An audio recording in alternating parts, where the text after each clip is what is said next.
सर्वप्रथम 1 कप तूर डाळ 2 ते 3 वेळेस पाण्याने स्वच्छ धुवून घ्यायची.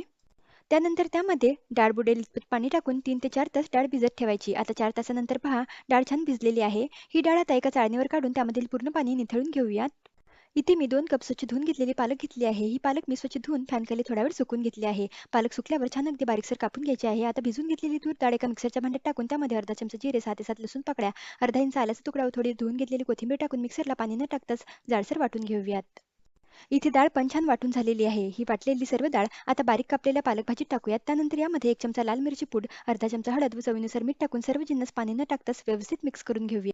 इथे बघा मिश्रण छान व्यवस्थित एकजीव झालेले आहे. याचे आता आपण अशा पद्धतीने मुटके बांधून घेऊया. इथे सर्व मुटके बनवून तयार आहेत. आता अशा चाळणीला थोडं तेल लावून घ्यायचं आहे आणि इथे मी आधीच 2.5 ग्लास पाणी एका पातेल्यामध्ये गरम करायला ठेवलं होतं. तर पाण्याला आता छान उकळी आलेली आहे.